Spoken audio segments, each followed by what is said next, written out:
What's up? It's your boy Super Mario 1990 coming at you with a Fantastic Four First Steps spoiler-free review. So, I'm not gonna get into any comic book lore because I'm just not into the medium. As far as superheroes go, I grew up in the 90s, so it's like if you didn't have a cartoon show around that time or like the 2000s or a live action movie, I don't really know anything outside of that. So with Fantastic Four, my introduction was the Tim Story directed movies with Jessica Alba and Chris Evans before he ended up becoming Captain America. I always kind of thought that was funny, but that was kind of like my introduction. And even at the time, I didn't know who they were at all. I kept hearing about it, and I was just like, one of them corny superhero movies. I didn't like the uniforms. I didn't really care like what was going on, and I didn't know about it. I just saw Jessica Alba was in it. That was it. I had a couple cousins. They love Fantastic Four. They're into the comic books too, so they were into the movie and they just kept hyping it up. And I was kind of looking like, oh yeah, whatever. We had all the premium channels on cable, so I'm like, well, we ain't gonna go to the theaters and see it, but if it come to HBO somewhere, I might check it out. Jessica Alba's in it, so if anything, if it's bad, at least she in it. And I get to look at her. So I ended up actually thinking it was decent. The first one, I'm trying to remember. I don't think I liked Silver Surfer, or I just didn't care for it. If I can't remember, I probably didn't. But I remember the first one actually being decent. So I went in, checked this one out. I didn't even see the one where Michael B. Jordan was playing John. So I still never saw that one. So this is like the third like reboot or like the third version. And this one's actually really good. It doesn't have that campy feel that the other ones did that I mentioned that I saw. It's a little more, I don't want to say serious, but it's a little more grounded, I would say, like in tone. You do have humorous elements, but it's not utterly ridiculous. And it's serious enough to where the stakes do feel real. It's when you watch the other versions, like the Jessica Alba versions, it's like, it's a superhero movie. Just the way those movies were built back in the day, they were just so campy, they were fun. It was just summer blockbuster, good time. Bring your crew, whatever, your family or your friends, or you just hang out by yourself or whatever. Like, you just check it out. It's fun. It's good for the moment. And then that's it. I didn't really start seeing like bomb superhero movies until like Christopher Nolan did the Dark Knight trilogy, where it's like, oh, this is really something. Like it's cinema with superheroes. They were just campy, just fun movies, right? This one doesn't go for that feel. It's actually pretty good. I'm not saying it's deep or anything, but it's just they go away from that like kind of like ridiculous, just being goofy, kind of brainless, mindless fun. There's actually some stuff here. There's some nice elements that are just like a little emotional and just a little more serious, but it's at the end of the day, it's still a superhero film. And even like Fantastic Four, like I've gotten to know the characters watching those two, the first two that Tim Story directed. And I'm like, okay, it's a good foundation, a good element.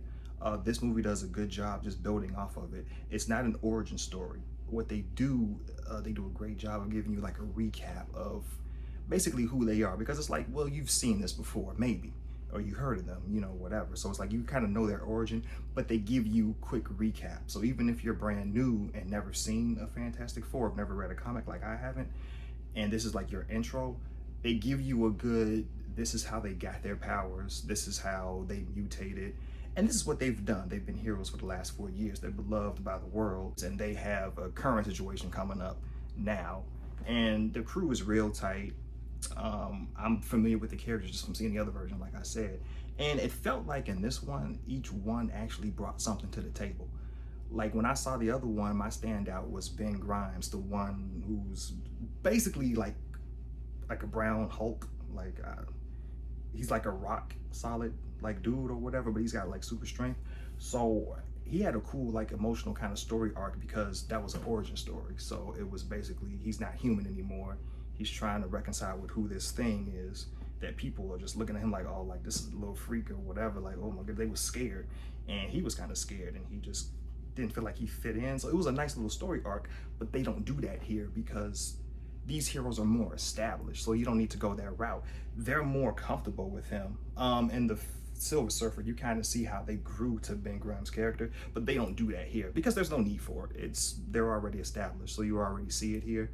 So it kind of took that kind of element away from it.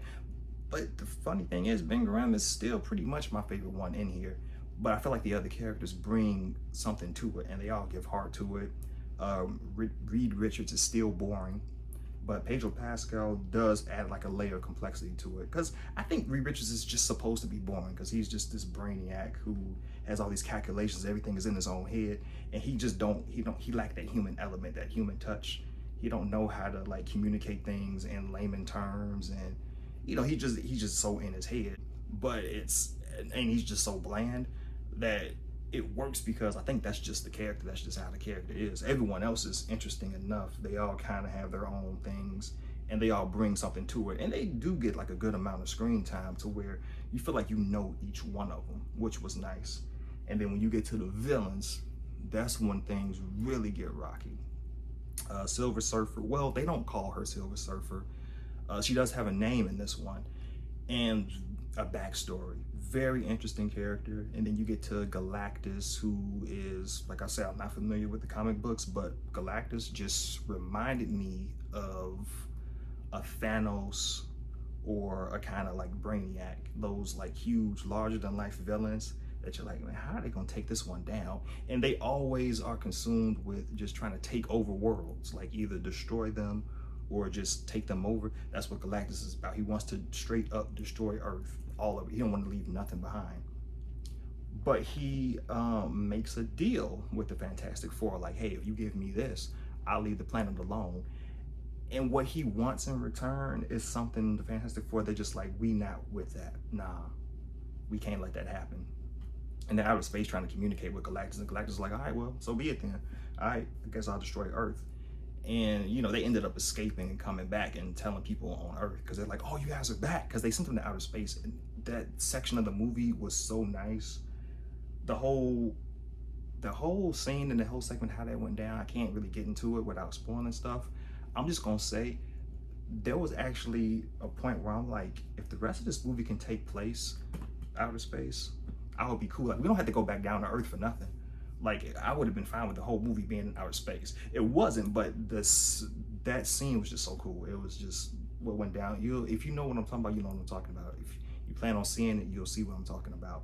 But it was just real cool. But they came back down to Earth, and they're just like, it was like, oh yeah, y'all here, y'all all alive. So y'all defeated the dude, right? And they looking like, oh nah, he's still out there. He still want to kill Earth. And they like, whoa, so what y'all back here for? Like, it's like, oh yeah, well, he wants something, we can't give it to him. And so it puts them in a tough position, because people are like, okay, well, you put our lives in jeopardy because you couldn't make a simple trade.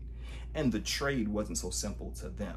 They would have to sacrifice and give up something. I'm not going to spoil it, but it does move the whole movie, and you understand why the decision has to be made. So they're just in a tough position of, how do we keep what we want, not make that trade, and still keep Earth safe? And so, like I said, like, the stakes in this movie they're dire, and you feel it. It's not like emotionally deep or anything, but the movie's not done in a campy way, so if you can take it seriously. I feel like they just did a really good job with the tone of this film, and it does seem like it's something that they're gonna keep this movie going. There's an obvious cliffhanger. I will say this though, it is an easily like accessible movie, because it's from the MCU. So you would think like, oh man, another one of these, because everything's kind of connected and all these universes. This is one you can actually just watch standalone on its own. You don't have to watch anything previous. You don't have to come into anything, like, unless you're into the comic books. Like I said, I can't speak on that part because I'm not into that medium, so I don't know. But as a movie within the MCU, it's easily accessible. You can come into it. You don't have to watch a show. You don't have to watch another movie. Like, that's why I haven't seen Thunderbolts yet, because I feel like there's a couple of shows that I have to watch. I don't have Disney Plus. I haven't seen any of the MCU series. Like, I've seen all the Black Widow related stuff. So I'm like, I might catch some things here and there, but I'm like, there's a lot of things that I haven't seen probably from Bucky's side. I haven't seen the whole Captain America show thing. Like, I've seen the movies and I've seen the Avengers, all the Avenger movies, but I'm like, there's gonna be a lot of gaps missing. So I still never seen Thunderbolts to this day, because I'm just like, it might go over my head. I don't know if it's something I can watch, missing the stuff that I've missed that's supposed to play into Thunderbolts. I don't know. But you don't get that in Fantastic Four. You can come into this one completely unaware of anything, and it's easily digestible. You know what's going on with it's a movie within its own thing, and it's really nice and refreshing. Because I'm to be honest, I've been burnt out on MCU after about I'd say probably after Black Widow. I'm just like Black Widow was great. I loved it. I just haven't had that kind of hype and excitement since then for an MCU movie. And this one is good. Like it's it's solid. Like I would give it an 8 out of 10. Like I don't think it's like one of the greatest or anything like that, but it's really good. It's a nice stand on its own movie. Fantastic Four. I can't say that I'm like really into them, but as far as this one versus the first two that I've seen, I've never seen the 2015 version. I know a lot of people flamed on it. They didn't like it, but I like it a lot better than the other two that I've seen with Tim Story directed, with Jessica Alba and Michael Chiklis playing Ben Grimm. Like I like this one better than those versions. Did a really good job just telling a more grounded, kind of rooted story. No camp, still fun, but still building stakes, and you're like, okay, I understand what's going on, and you can take it seriously. It's really good.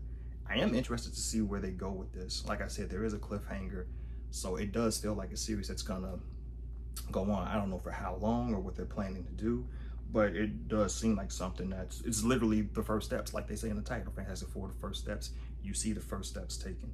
Actually, the first steps, it's really, I think, a metaphor for something else. I don't want to spoil it because I didn't see it in the trailers, but like I said, it's something that in this movie, it add a lot of heart to it. I'm not even gonna get into it. You'll just see it when you see it. But it's something that really like moved the whole plot of the story with the whole Galactus going against Fantastic Four. Yeah, like the plot of it was really good. I really liked it. Interested to see where they're going with this one. But yeah, like I say, 8 out of 10. This was a really solid showing. And I feel like I said, it's easily accessible. I don't feel like you have to know anything previously. You definitely don't have to watch, I don't think you have to watch any other movies or shows. You can just go into this one blindly and have a good time. And especially if you're into the Fantastic Four, I feel like I said, I'm not really a fan. I'm more casual on them. This is my third Fantastic Four movie, and I feel like this is the best one out of all the ones that I've seen. But yeah, this is your boy Superboy on 1990. Let me know how y'all feeling about Fantastic Four. If y'all want to educate me on Fantastic Four lore, go right ahead, because I'm going to need that knowledge. This is your boy Superboy on 1990. I'm out. Peace in.